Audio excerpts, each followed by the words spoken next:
Hello everyone, good morning. কেমন আছো তোমরা সবাই? আশা করি তোমরা সকলে ভালো আছো, সুস্থ আছো। আমিও কিন্তু অনেক ভালো আছি। কোচবিহারের এই ছোট্ট একটা গ্রাম থেকে আমি শম্পা তোমাদেরকে স্বাগত জানিয়ে আজকে আরও একটা সুন্দর ভিডিও শুরু করতে চলেছি। আশা করি ভিডিওটা অনেক ভালো লাগবে আর সম্পূর্ণ ভিডিও দেখার অনুরোধ রইল। আজকে কিন্তু একদমই সকালবেলায় বৃষ্টি ছিল না, তার জন্য কিন্তু সকালবেলায় ঘুম থেকে উঠে উঠান ঝাড় দিয়ে তারপর কিন্তু ঘর ঠর মুছে চান করে আগে পুজোটাই দিয়ে দিলাম। আজকে কিন্তু সকালবেলা চৌকার মধ্যেই রাঁধতে হবে, তার জন্য কিন্তু চৌকাটাও আগে মুছে নিলাম। চা করার সময় গ্যাসটা শেষ হয়ে গেল, তার জন্য তো আর এক ঝামেলায় পড়ে গেলাম। তারপর তোমাদের দাদা ভাইয়ের কাছে ইন্ডাকশনটা পেরে ওখানেই চা করে ম্যাডাম এসেছে, ম্যাডামকেও দেওয়া হলো। আমরা দুধ চা খেলাম আর ম্যাডামকে কিন্তু লাল চা করে দিয়েছি। রান্নাটাও কিন্তু বসিয়ে দিলাম, অনেকটা পরই রান্না বসিয়ে দিয়েছি, প্রায় 9টাই বেজে গেছিলো।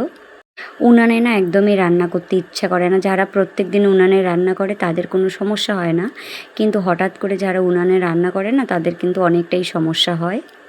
গ্যাস বুক করা আছে, ফোন করেছিল তোমাদের দাদাভাই সকালবেলা, বলেছিল যে 10টার দিকে গ্যাসটা এসে দিয়ে দেবে, কিন্তু সকালবেলা তো রান্নাটা করতে হবে। তোমাদের দাদাভাই বাজারে যাওয়ার সময় বলে দিয়েছিল যে আজকে সকালবেলা তোমার রান্না করতে হবে না, বাজারে কোনো পরোটা ঠরোটা নিয়ে খেয়ে নেব। কিন্তু আমার কেন জানি না একদম পরোটা খেতে ইচ্ছা করে না, তার জন্য কিন্তু পরে ভেবে ঠেবে 9টার দিকে কিন্তু ভাতটা বসিয়ে দিলাম। বোতলগুলোও নোংরা হয়ে গেছে। আজকে কিন্তু আমি সকালবেলায় ঘুম থেকে উঠে ভেবে নিয়েছিলাম যে বোতলগুলো ধুবো। আজকে কিন্তু আমার আর মেয়েকে পড়ানোর একদমই চাপ নেই, কারণ ম্যাডাম আসবে, ম্যাডামই কিন্তু সকালের পড়াটা পড়িয়ে দিয়ে যাবে। সকালবেলা তো বললামই যে বৃষ্টি ছিল না, আবার কিন্তু সেই বৃষ্টি শুরু হয়ে গেল। এত তাড়াহুড়ো করে বোতলগুলো কেন ধুচ্ছে জানো? 9টা বেজে গেছে, জল কিন্তু এখনই চলে যাবে, তার জন্য কিন্তু একদম তাড়াহুড়ো করে বোতলগুলো ধুচ্ছি। তারপর কিন্তু আমি তো ভেবেছিলাম যে আজকে হয়তো জল আর ভরাতেই পারবো না, কিন্তু তবুও কিন্তু জলও ভরিয়েছিলাম। তারপরেই কিন্তু টিপ কলের জল বন্ধ হয়ে গেছে। ওই দিকে তো বারবারই লক্ষ্য করছে যে চৌকাঠে নিভে গেছে নাকি। তোমাদের দাদাভাই রাত্রিবেলা বাজার এনেছিল, বাজারগুলো ঢালা হয়নি। কৌটা কৌটোগুলো ফাঁকা করলাম, ফাঁকা করার পরে কিন্তু ঢেলে নেবো। কালকে রাত্রিবেলা ডাল আনতে বলেছিলাম, ডাল এনেছে। তারপরে গা ঘষা সাবানটা শেষ হয়ে গেছে, সাবানটাও নিয়ে এসেছে। আর বলেছিলাম যে সোয়াবিন নিয়ে এসো, তা কিন্তু অনেকগুলোই সোয়াবিন নিয়ে এসেছে। এতগুলো সোয়াবিন যে কতদিনে খাবো? আমরা তো ঠিক বেশি একটা সোয়াবিন খাই না, তার জন্য একবারে যদি অনেকগুলো নিয়ে আসে না, অনেক দিন লাগে শেষ হতে। তার বেশি দিন হয়ে গেলে কিন্তু কেমন একটা গন্ধ হয়ে যায়। আমি তো সবসময় বলি যে অল্প অল্প করে বাজার নিয়ে আসো, শুকনো জিনিসগুলো কিন্তু অল্প করে নিয়ে আসাই ভালো। কি বলো তো, আমরা তো প্রায় প্রত্যেক দিনই মাছই খাওয়া পড়ে, কিন্তু সোয়াবিন তো নিরামিষ, তো একদিনও খাওয়া হয় না, তার জন্য কিন্তু সোয়াবিন টোয়াবিন বেশি খাওয়া হয় না। শুধু সকালবেলাটা করে একটু মাঝে মাঝে রান্না করা হয়, তাছাড়া কিন্তু দুপুরবেলা একদমই সোয়াবিন কোনোদিনও খাওয়া হয় না বলতে গেলে। কৌটোগুলো এখন জায়গা মতো রেখে দেবো। র্যাকটা না একদম এলোমেলো হয়ে আছে, র্যাকটাও একদিন পরিষ্কার করতে হবে। বর্ষাটা না যাওয়া অবধি কিন্তু আর রান্নাঘরের র্যাকগুলো একদমই পরিষ্কার করার ধরছি না, হাত দিচ্ছি না। রোদ্দুরটা একটু ভালো করে উঠলে কিন্তু তারপর কিন্তু রান্নাঘরটা একদিন একদম ভালো করে ডিপ ক্লিন করব। সিদ্ধ হয়ে গেছে, ফোড়নও দিয়ে দিয়েছি। আর এখন কিন্তু মেয়েরও ছুটি হয়ে গেছে, মেয়ে একটু খেলতে গেল। চৌকায় রান্না করা কিন্তু ভীষণ কষ্ট, কিন্তু খেতে কিন্তু বেশ ভালোই লাগে। তোমাদের দাদাভাইয়ের জন্য একটা কিন্তু ডিমও পোস্ট করে নিয়েছি, আর কালকের কিন্তু মাংসও বেঁচে গেছে। তোমাদের দাদাভাইকে ফোন করে বললাম যে কালকের মাংসটা আছে, মাংসটা দিয়ে না হয়তো সকালবেলাটা খাওয়া হোক, কিন্তু তোমাদের দাদাভাই না একদমই মাংসটা খেতে চেলো না। গ্যাসের সমস্যা তো, তার জন্য আর মাংসটা খেতে চাইলো না। আর বাজার থেকে কিন্তু বাড়িতেও এসেছে, আসার পরে না মাছের একটা তেল ছিল, তেলটা না দেখতে খুব সুন্দর, সাদা সাদা, একদম কালো হলে না সেই তেলটা একদমই খাওয়া হয় না। সাদা ছিল দেখে আমি কিন্তু পেঁয়াজ দিয়ে ভেজে নিলাম। আর আমার না অনেক দিন ধরে না মাছের পাতুরি খেতে ইচ্ছা করেছে, তার জন্য কিন্তু আজকে পাতুরি রান্না করব। কচুরলতি দিয়ে কিন্তু পাতুরি খেতে ভীষণ ভালো লাগে, কিন্তু পুঁটি মাছ লাগতো। পুঁটি মাছ দিয়ে পাতুরিটা আরও বেশি টেস্টি হয়। তা পুঁটি মাছ তো বাজারে বেশি একটা পাওয়া যায় না, অনেক রকমের মাছ কিন্তু মিক্স করা থাকে। আমি আবার সেই মাছগুলো একদমই খেতে পারি না, তার জন্য কিন্তু আমি আজকে রুই মাছ দিয়েই পাতুরিটা করব। অনেকগুলোই কিন্তু নিয়ে নিয়েছি, রান্না করার পরে কিন্তু একদমই অল্প হয়ে যাবে। পেঁয়াজ কুচিটা কিন্তু একটু বেশি করে দিয়েছিলাম, রসুনও দিয়েছিলাম, আর সব মশলা কিন্তু এক জায়গায় একদম মিক্সার মেশিনে গুঁড়ো করে তারপর কিন্তু দিয়ে একটু মেখে রেখে কিছুক্ষণের জন্য কিন্তু ঢাকা দিয়ে রাখবো, তারপরে কিন্তু রান্নাটা করব। এই মাছগুলো রান্না করার সময় না একদমই কিন্তু বেশি মানে ঘাটাঘাটি করা যায় না, শুধু কড়াইয়ের মধ্যে দেওয়ার পর কিন্তু ঢেকে রাখতে হয়। আর যখন একদিকটা হয় তারপর কিন্তু উল্টে দিতে হয়, এভাবেই কিন্তু এই পাতুরিটা রান্না করতে হয়। তোমরা একদিন রান্না করে খেয়ে দেখো, ভীষণ টেস্টি হয়। মানে আজকে তো আমি বলতে গেলে আমি পাতুরি ছাড়া আর কোনো কিছু দিয়েই ভাত খাইনি, শুধু পাতুরি দিয়েই ভাত খেয়েছি। সকালবেলা তো ডাল রান্না করেছি, তারপর হলো মাছের ভাজা করা হয়েছে, আর মাছের পাতুরি করা হয়েছে, অনেকগুলো করা হয়েছিল। তারপর আবার দিদা আবার কী করেছে, দিদা আবার পনির রান্না করেছে, পনির তরকারিও কিন্তু দিয়েছে। তবুও আমি পনির তরকারিও খাইনি, শুধু আমার পাতুরিটাই বেশি ভালো লেগেছে। আমি কিন্তু পাতুরি দিয়েই মানে ভাত খেয়েছি, মাছ ভাজাটাও আর খাইনি, মাছ ভাজাটাও আর কি মেখে দিয়ে দিয়েছি। অনেক তো রান্না বান্না হলো, অনেকক্ষণ থেকে তোমাদের সামনে আর কি আসি না, তার জন্য একটু তোমাদের সামনেও আসলাম। আমি কিন্তু অনেকটা শুকিয়ে গেছি, আমি কিন্তু ডায়েট করি, তার জন্য কিন্তু অনেকটা রোগা হয়ে গেছি। আমি যে এত তাড়াতাড়ি এত রোগা হয়ে গেছি না, কেউ তোমরা দেখলে বিশ্বাসই করতে পারবে না। আমি যদি কোনো জায়গায় যাই না, সবাই আমাকে জিজ্ঞাসা করে তুই এত তাড়াতাড়ি এত রোগা কী করে হলি। আমার কিন্তু ওয়েট ছিল 62 কেজি, 62 কেজির থেকে এখন কিন্তু আমি 50। আর আমার ঘরের অবস্থা দেখো, আমি জামা কাপড়গুলো কোথায় রেখেছি। মানে এগুলো ধুতে হবে, একদম সব কিছু এলোমেলো হয়ে আছে। বাজার থেকে এসেছি না, মানে যখন মানে বাজারে গিয়েছিলাম তখন তো বেশি বৃষ্টি ছিল না, কিন্তু আসার সময় এত মুষলধারে বৃষ্টি শুরু হয়ে গেল, আমি একদম মানে ভিজে ভিজে বাড়িতে চলে আসলাম। এখন কিন্তু রান্না করতে চলে আসলাম, আর সোমবারে দিলাম কিন্তু কালি জিরা, আর এখন কিন্তু কচুরলতিগুলো দিয়ে দিব। দেওয়ার পর কিন্তু একটু ঘাটাঘাটি করে ঢেকে দিব, আর গ্যাসের স্পিডটা কিন্তু একদমই কমিয়ে দিব। যখন একদিকটা হবে তারপর কিন্তু আর একদিকটা উল্টে দিব। আমার কিন্তু না রাত্রিবেলা করে বৃষ্টি আসলে না ঘুমটা ভীষণ ভালো হয়, খুব ভালো লাগে। কিন্তু দিনের বেলা বৃষ্টি আসলে না আমার একদমই ভালো লাগে না। এই যে জামা কাপড় যে একটা শুকানোর একটা মানে ঝামেলা থাকে না, এই জিনিসটাই একদম খুব বিরক্ত লেগে যায়। আজকে প্রায় 1 সপ্তাহ থেকে কিন্তু কোনো রৌদ্র নেই, শুধু এভাবেই কিন্তু আমরা জামা কাপড় শুকিয়ে নিচ্ছি। কিন্তু আজকে না অনেক দিন পরে এত সুন্দর রোদ উঠেছিল, প্রায় 1টার পর, মানে 1টার পর এত রৌদ্র উঠেছিল, তারপর কিন্তু সমস্ত জামা কাপড় আর কি শুকিয়ে গেছে। আজকে যে অনেক জামা কাপড় কেচেছিলাম, সেই জামা কাপড়গুলোও কিন্তু শুকিয়ে গেছে। এত কষ্ট করে ভিডিও করি, তোমরা ভিডিওতে আমাকে লাইক করো না, কমেন্ট করো না। প্লিজ গো, একটা করে লাইক আর একটা করে কমেন্ট করলে কিন্তু কোনো অসুবিধা হবে না। তোমরা যদি আমাকে সাপোর্ট না করো তাহলে কিন্তু আমি কখনো ইউটিউবে এগিয়ে যেতে পারবো না। তোমরা যারাই আমার এই ভিডিওটা দেখো না কেন, আমাকে অবশ্যই লাইক দিয়ে একটা কমেন্ট করো, তাহলে কিন্তু আমার ভীষণ ভালো লাগবে। এত যে পরিশ্রম করার পর যে ভিডিও করি, তোমরা যদি একটু আমাকে সাপোর্ট করো না, আমার কিন্তু ভীষণ পরিমাণে আর কি ভালো লাগবে। এখন কিন্তু জামা কাপড়গুলো ভাঁজ করে একদম গডরেজে রেখে দিব, তাহলে কি হবে, যেগুলো যেগুলো শুকাবে সেগুলো ঢুকিয়ে রেখে দিলাম, আর যেগুলো বাদ বাকি ভেজা আছে সেগুলো কিন্তু রোদে দিয়ে দিলাম। এই দেখো নাইটিটা ভাঁজ করতে এনেছি, এখন দেখি সামনের দিকটা ভেজা, তারপর আবার মেলে দিলাম। মেয়ের জামাগুলো তো ছোট ছোট, তার জন্য কিন্তু মেয়ের জামাগুলো আলাদা করে গুছিয়ে রাখি। আর আমি কিন্তু একদম মেয়ে একদম ছোটোবেলার থেকে কিন্তু মেয়ের জামা কাপড়গুলো আলাদা করেই গুছিয়ে রাখি। কী হয় বলো তো, ছোটো জিনিস এলোমেলো হয়ে যায়, তার জন্য কিন্তু আলাদা করে গুছিয়ে রাখলে কিন্তু মানে ও জিনিসটা আর কি খুঁজে বের করতে ওরও সমস্যা হয়। আর আমি ছোটোবেলার থেকে তাই করি, আমারও খুঁজে বের করতে সময় মানে ভালো হয়। ও যখন যেই জামাটা চায় আর কি, আমি এই জামাটা পরবো, আমি কিন্তু সেই জামাটা ওকে বের করে দিতে পারি। তোমাদের দাদা ভাইয়েরও কিন্তু জামা প্যান্টগুলো আমি একদমই আলাদা আলাদা করে রেখে দিই। যেগুলো ভালো জামা সেগুলো আলাদা জায়গায় রেখে দিই, যেগুলো আবার রেগুলার ব্যবহার করে সেগুলো আলাদা জায়গায় রেখে দিই, আর প্যান্টগুলো আলাদা জায়গায় রেখে দিই। তাহলে কি বলো, ওর যখন যেটা সুবিধা হয় সে মানে ও তখন সেটাই বের করে নিতে পারে, আমাকে আর বলতে লাগে না যে আমাকে এইটা দাও। ও যেটা যেদিন পছন্দ হয় সেই জামাটাই ও সেই দিন পরে। আমারও কিন্তু সেম কেস, আমার নাইটিগুলো আলাদা করে রেখে দিই, ভালো চুড়িদারগুলো আলাদা, মানে প্রত্যেকদিন যে ব্যবহার করি সেই চুড়িদারগুলো আলাদা, মানে সব কিছুই কিন্তু আলাদা আলাদা করে গুছিয়ে রাখলে কী হয়, অনেকটা আর কি সুবিধা হয়। তাহলে কি হয়, একটা জামা বের করতে কিন্তু মানে আর একগুলো জামা কিন্তু একদমই এলোমেলো হয় না, তার জন্য কিন্তু সবসময় গুছিয়ে রাখাটাই কিন্তু আর কি ভালো হয়।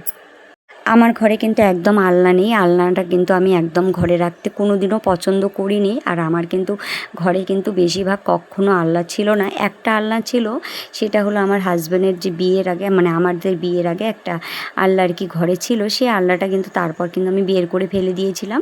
আমার না একদম আলনার মধ্যে জামা কাপড় রাখতে না একদম ভালো লাগে না, ভাঁজ করে রাখতেই বেশি পছন্দ করি। আর আলনার মধ্যে জামা কাপড় মানে আর কি গুছিয়ে রাখলে অনেক সময় কী হয় বলো তো, সেই জিনিসটার ব্যবহার করা হয় না, আর ভালো লাগে না।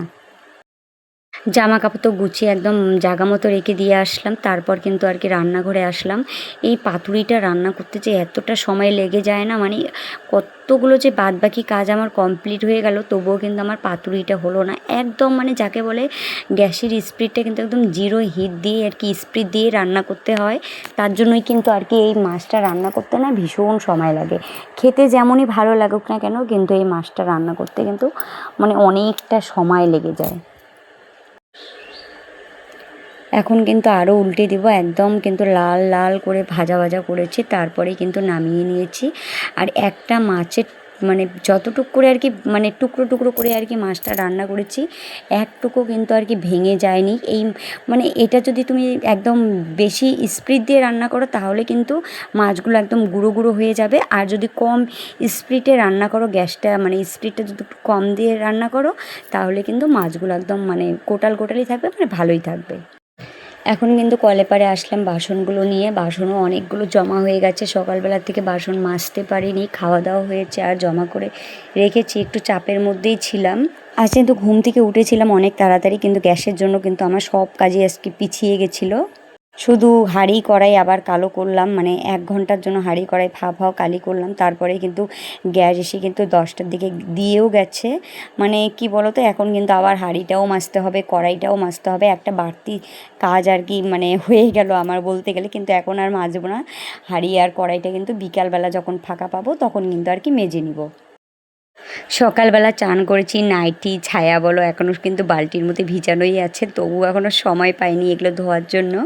এগুলোও কিন্তু ধুবো, আবার ঘরে কিন্তু যতগুলো জামা তোমাদেরকে দেখালাম সেই জামাগুলোও কিন্তু নিয়ে এসে ধুতে হবে। তাড়াহুড়ো করে কিন্তু কাজ করছি, আর খালি ভাবছি কখন জামাগুলো ধুয়ে দিতে পারবো আর কি। রৌদ্রুটা আবার উঠছে, এখন একটু রৌদ্রুটা আছে, পরে যদি আবার রৌদ্রুটা না থাকে, আবার যদি বৃষ্টি আসে, সেই ভয়তে কিন্তু খালি তাড়াতাড়ি করে ভাবছি যে জামাগুলো কখন কেচে দেবো। আর আমার কিন্তু যা এসেছে, পাশের বাড়ির যা এসেছে, ওনার সঙ্গে কিন্তু গল্পও করছি, আর উনি কিন্তু আমাকে অনেক কথা জিজ্ঞাসাও করছে, কিছু কিছু কথার উত্তর দিচ্ছে, আবার কিন্তু কিছু কিছু কথার উত্তর দিচ্ছি না। কি হয়েছে বলো তো, হাঁড়িটাও কেন ধুলাম, কালকের তো বাসি দুধ ছিল, সেই দুধটাকেও তো গরম করতে হবে, অমনি তো গ্যাসটা শেষ হয়ে গেল। তারপর কিন্তু ইন্ডাকশনের মধ্যেই স্টিলের বাসনের মধ্যে দুধটা ঢেলে রেখে কিন্তু গরম করলাম। এখন কিন্তু আরও শ্বশুরমশাই দুধ কিনে দিয়েছে, এত দুধ আজকে জমা হয়েছে না ঘরের মধ্যে, পরে দেখি যদি পায়েস করতে পারি তাহলে পরে পায়েস করে নিব। কাজের মধ্যে কিন্তু সময়ের গুরুত্বটা অনেক বেশি, কারণ কি বলো তো, সময়ে মানে একদিন যদি তোমার একটু লেট হয় না, তাহলে দেখবে কিন্তু তোমার কিন্তু সব কাজ করতেও লেট হয়। আজকে কিন্তু আমারও খুব তাড়াহুড়ো লেগে গেছে, আমি কিন্তু সকাল থেকে প্রায় মানে সকাল থেকে যে খাওয়া দাওয়া হয়েছে না, সেই বাসনগুলো আর কিন্তু ধুতেই পারিনি, সময়ের আর কি অবদান যাকে বলে। উনানে রান্না করতে তো অনেকটা সময় লেগে গেছে, উনানটা কিন্তু বারবার নিভে যায়, বারবার আর কি ধরিয়ে দিতে লাগে, কারণ আমি তো উনানে রান্না করি না, আর খড়িগুলো না মানে বেশি একটা ভালো না, ডাল খড়ি তো বারবার শুধু নিভে যায়, বারবার করে শিনটা ঢুকিয়ে দিয়ে আর কি জ্বলাতে হয়। একদম বিরক্ত হয়ে গেছি গো রান্না করতে করতে। বাসনগুলোও কিন্তু রেখে আসলাম, আর এখন কিন্তু জামাগুলো নিয়ে এসেছি, জামাগুলো এখন ভিজিয়ে রাখবো কিছুক্ষণের জন্য, তারপর কিন্তু কাচতে হবে। আর এত তাড়াতাড়ি করে ভিজিয়ে একদম ভেজানোর পরে যদি কাচা যায় না, জামাগুলো কিন্তু একদমই পরিষ্কার হয় না। প্রায় 5 মিনিট মতো কিন্তু রেখে দিয়েছি, তারপরে কিন্তু জামাগুলো আর কি ধুবো। আজকে রৌদ্রটা উঠেছে না, তার জন্য একদম গামছাগুলোও ধুয়ে নিলাম, তারপর আমার 4-5টা ওড়নাও জমা হয়ে গেছে, সেগুলোও ধুয়ে নিলাম। কয়েকদিন ধরে তো বর্ষার মধ্যে তো মানে বাজারে যেতে হয়, বাজার থেকে আসার সময় অনেক সময় বৃষ্টি হয়, অনেক সময় যাওয়ার সময় বৃষ্টি হয়, ওই যে বৃষ্টির ছিটাফিটা পড়ে না, সেই থেকে কিন্তু ওড়নাগুলো আর কি গন্ধ হয়ে গেছে। জামাগুলো কিন্তু ধুয়েও নিয়ে আসলাম, আর এখন কিন্তু মেলে দেবো। আর আমার কিন্তু যা এসেছে, যার সঙ্গে কিন্তু এখনও গল্প করছি, অনেকক্ষণ থেকে কিন্তু আমাদের বারান্দায় বসে আছে, কিন্তু আমি আর মানে বসে যে মানে দুটো গল্প করব, সেই গল্প কিন্তু আর করতে পারছি না। দিদাও কিন্তু কলে পাড় গেল জল আনতে, জলও কিন্তু চলে এসেছে টিপ কলের। আমি জানো না, যখনই জামা কাপড়গুলো শুকাচ্ছি না, আমি খালি ঠাকুরকে ডাকছি, হে ঠাকুর আজকে জানি রৌদ্র ওঠে, তাহলে কিন্তু জামা কাপড়গুলো শুকিয়ে যাবে। কয়েকদিন ধরে না এরকম করে যদি জমা হয়ে থাকে, 4-5 দিনের জামা কাপড় কিন্তু অনেক জমে যায়, তারপর কিন্তু একদিন একটু রৌদ্র উঠলে তাও আর কি কিছুটা শুকিয়ে যায়, তাহলে কিন্তু ভালোই লাগে। কিন্তু ঠাকুর কিন্তু আমার ডাকটা শুনেছে, আজ কিন্তু আর বৃষ্টি আসেনি, এই রকম রৌদ্রই কিন্তু সারাটা দিন প্রায় ছিল, মানে 1টা থেকে মানে 6টা অবধি প্রায় রৌদ্রই ছিল, ভীষণ ভালো লেগেছে। একদম সমস্ত জামা কাপড় কিন্তু শুকিয়েও গেছে। আর এখন কিন্তু উঠানটা শুধু ঝাড় দিয়ে নিব, ঝাড় দিয়ে নিলেই কিন্তু একদম মানে সকাল থেকে দুপুরের কাজগুলো প্রায় কমপ্লিটই হয়ে যাবে। তারপর কিন্তু কিছুক্ষণ মোবাইল দেখবো, দেখার পরে কিন্তু একটু রেস্ট নিব, রেস্ট নেওয়ার পর কিন্তু মেয়ে স্কুল থেকে চলে আসবে, তারপরে কিন্তু দোকানে চলে যেতে হবে। আর এখন তো শ্রাবণ মাস পড়েছে, দোকানে একটু ভিড়ও লেগে যায় মানে শ্রাবণী চুড়ির জন্য। তোমাদের দাদাভাই তো একা বিক্রি করতে পারে না, তার জন্য কিন্তু আমার একটু আগে গেলে একটু ভালো হয়, কিন্তু আমার সময়ের অভাবে কিন্তু আমি আর কি মানে আগে যেতে পারি না। তার জন্য কিন্তু মানে মেয়ে স্কুল থেকে আসে, তারপর ধরো 2:10-15 মধ্যে কিন্তু আর কি দোকানে যাওয়া আর কি এখন শুরু হয়েছে। আর যখন মেয়ে বাড়িতে থাকে তখন কিন্তু একদম কারেক্ট 2টার মধ্যেই দোকানে যাই। মেয়ে কিন্তু স্কুল থেকে আসার আগে কিন্তু আমি রেডি হয়ে থাকি, তারপর কিন্তু মেয়ে আসার পরেই কিন্তু সাথে সাথে আর কি দুজনে চলে যাই। শ্বশুরমশাই আবার আজকেও দুধ কিনে দিয়েছে। এত দুধ কিনে দিলে না আমাদের একটা ভীষণ অসুবিধা হয়ে যায়, কারণ আবার তো বিকালবেলা দুধ জ্যামারি আসবে। এতগুলো দুধ দিয়ে আমরা কি করি বলো তো, এত দুধকে আর খাওয়া যায় নাকি। আর কালকেরও দুধ প্রায় আধা কেজির মতো দুধ আছে, দেখো কতগুলো দুধ এখনও আছে। আবার দুধ কিনে দিয়েছি, প্রায় 1 কেজি দুধের মতো আর কি দুধ হলো। এতগুলো দুধ দিয়ে যে কী করব সেটাই ভাবছি। আজকে ভাবছি যে দুধ নিব না, কিন্তু জ্যামারি তো দুধ নিতেই হবে। তাহলে চলো বন্ধুরা, কী কী রান্না করেছি দেখিয়ে দিই। মাছের পাতুরি করেছি, কালকের মাংস ছিল সেটাও এখনও পড়ে আছে, খাওয়ার মতো লোক নাই। ডাল করেছিলাম কচু দিয়ে। আর এখানে হলো মাছের ভাজা আর মাছের তেল ভাজা, তেলটা খুব ভালো ছিল, একদমই তিতা ছিল না। আর রাত্রিবেলা কিন্তু করছি হলো ম্যাগি। আজকে মানে অনেক দিন পর না ম্যাগি খেতে ইচ্ছা করলো, তার জন্য কিন্তু ম্যাগি করে এনেছি। আমি কি করেছি বলো তো, আগে কিন্তু ডিমটা আর পেঁয়াজগুলো ভেজে রেখে নিয়েছি। তারপর কিন্তু ম্যাগিগুলো একদম এখানেই সিদ্ধ করে, তারপর কিন্তু ডিমগুলো একসঙ্গে দিয়ে এভাবে কিন্তু আমি ভেজে নিই। তাহলে কি হয় বলো তো, সিদ্ধ করে যে নামানোর একটা ঝামেলা থাকে, তো সেই ঝামেলাটা কিন্তু আর হয় না। এভাবেই তোমরা একদিন খেয়ে দেখো, ভীষণ টেস্ট হয় এভাবে মানে করলে, কি বিনা পরিশ্রম।